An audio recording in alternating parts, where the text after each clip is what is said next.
was completely unprepared. I had no set, which from a comedy perspective is like being naked on stage. And there wasn't a stage, so it was all right, actually. So I was just on the floor like I am now. And I'm in a similar position because I'm not prepared today either. And I thought, God, that's really unprofessional. You know, you're really supposed to kind of pore over what you're going to say and be sharing your heart. Like David before me, he clearly worked it out. He had a book with him and everything. And he was really serious and committed. He wasn't just stood here chatting shit. And yeah, but I haven't. And I thought, fuck, why am I so unprofessional? And I thought, oh yeah, I'm not getting paid.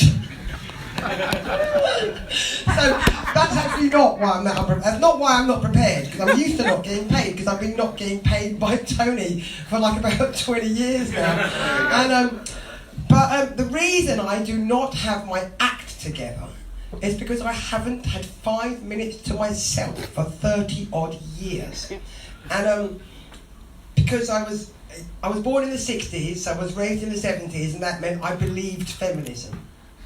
I believed it. I thought that I would grow up equal to my brothers, because I had right-on hippie parents, and that it was all going to be a flat playing field, because that's what I was told. And I come from a black family, and the women run things.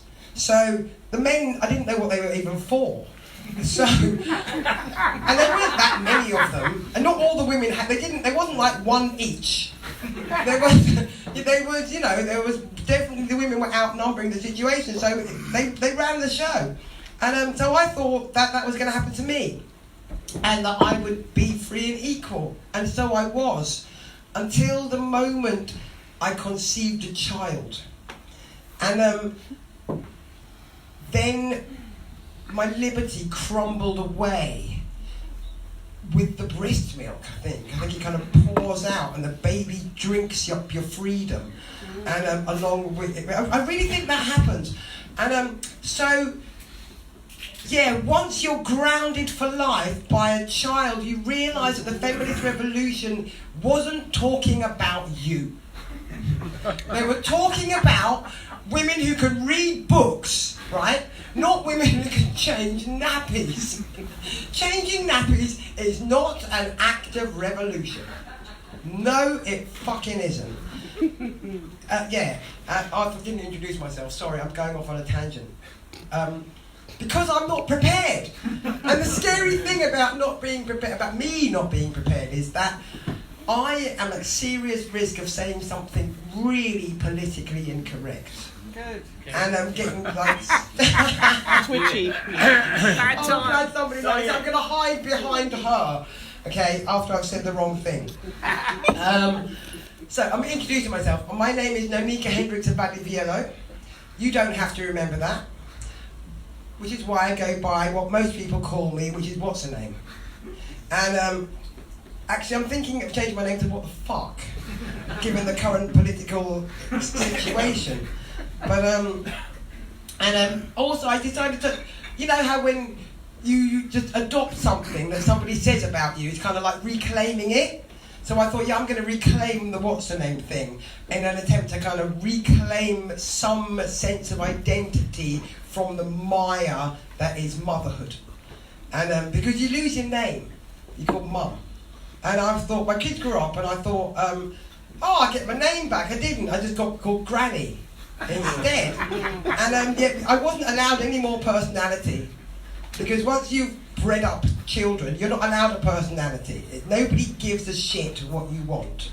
And it's like, what do women want? It's like, they don't know. Why don't they know? Because they're too busy fucking providing the kids with what they want. Nobody's asked them for 100 years what they want. So when you present them with a feminist agenda and say, what do you want? They're like, huh? What? Oh, what did you say? Are you talking to me? They don't realise. I've lost myself again. What was I on about? 100 years. Oh yeah, reclaiming my sense of identity from that. And because as a mixed race, middle-aged, menopausal mulatto, I am really struggling to find somebody to look up to and to like show me what can be done by a person like me. Oh, there's one. Oh no, you're not. Sorry. I thought there was one there. See how desperate I am. And yes, because it's just not fair. The young men, if you're a young man now, regardless of your race, you can look at the media and see pop stars, sports stars, business people, blah blah blah blah blah. You're all like kind of, you're sorted for role models if you're a young man in today's world. If you're a young woman, they're all doing the same thing too. Out there being whatever they need to be with role models. But if you're a girl, you still have to know how to shake your booty in the appropriate fashion. You still do. Feminism didn't quite get that far. Not quite sure why, but it didn't. And even if you're like an older black man, you've got Denzel Washington. He's all right, isn't he? And what's the other one called? Morgan Freeman. Yes, Morgan, he's out there. If you're an older black man, you can go, yes, it's possible to succeed. And, well, if you're an older white man, you can just sit there and chuckle, can't you? And go, we run 10. And depending on where you are on the political spectrum, obviously if you're on the far left, you might just sit there and cry. That might happen. But if you're a black woman and you're not into Oprah, you're fucked. Nobody even knows what Angela Davis looks like anymore. We've got a picture. In my head, Angela Davis is like 22 with an afro, and the woman is not. Whenever she's speaking, they put a picture of her from 100 years ago. And so I never go because I'll be disappointed. Because I quite fancied her back then, and she probably doesn't look the same. So anyway, I'm lacking in female role models, and I mean there was Michelle Obama.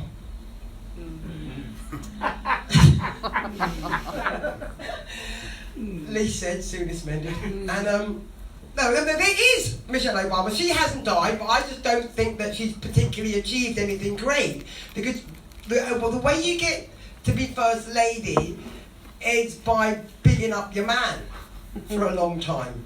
And I don't think that was a theme in the vindication of the rights of women.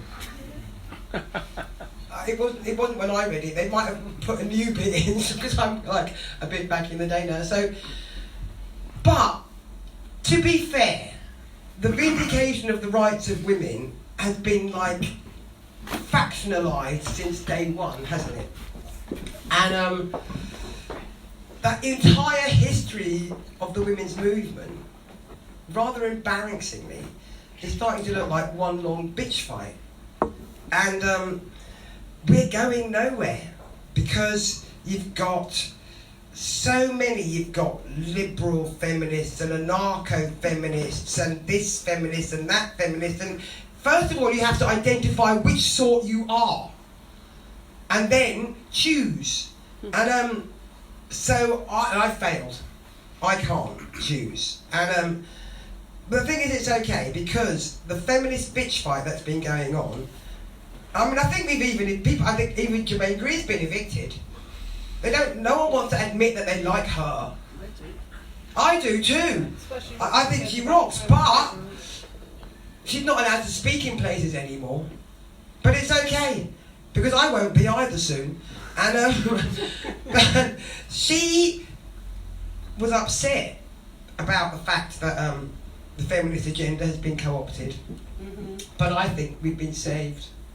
Because the feminist movement has been arguing amongst themselves for years, and I'm just the same. Have I done anything different with my life? No. I raised children, and now I look after their children. Woohoo! Sisterhood is powerful. Check me out. I read all the books. I swear, I read all the feminist literature. And but anyway, I didn't change anything either. But someone is coming along to sort my act out, and the feminist movement is not going to end in mithery debate, because we've got trans women come to set the agenda for us.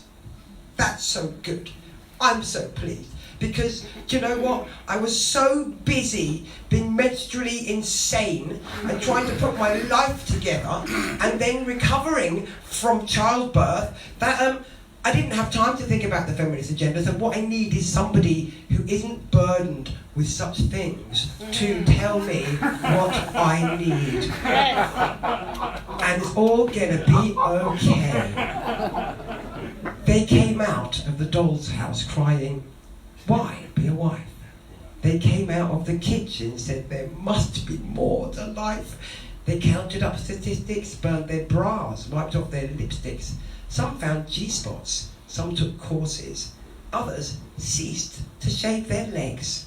Still others went for therapy to straighten out their heads. Yes, there was discussion and debating, reclamation, reinstating, self-discovery, recovery as they forged along the path, learning how to be assertive in their masturbation class. Now, there's women in the cabinet, and there's women in the church, in the medical profession, and the law, for what it's worth. Her story has come out in print, both hard and paperback. And when they make the movie, well, that's going to be a crack, because some of us are waiting for our power shoulder pads to make us liberated. Like the women in the ads, some of us are waiting for someone to do something for the poor girls and the fat girls and the junkies and the whores and the mums in bed and breakfast and, well, need I say more? It seems our sisters in the movement have left behind their roots, gone off to have careers they've given Shaz and Trace the boot, because they still wear white stilettos and they have too many kids. They like to watch EastEnders, and that's the way it is, because some of us are cleaners and some of us are wives. Some of us work in Tesco's. Many women spend their lives making ends meet, making sure the kids eat, putting shoes on their feet, just keeping order, just taking care, because it needs to be done, because nobody's there to take any notice or light up the sky, because it's not an achievement to simply get by. So those of us on the front line just slip through the net. We haven't got wages for housework just yet. You can with a Nissan, but can you without? Textbook feminism never did have the clout. It takes more than orgasm, and more than a vote, and more than a salary, so sisters, take note. There may have been changes, but it ain't no great shakes, while there's still anorexics, battered women, date rapes.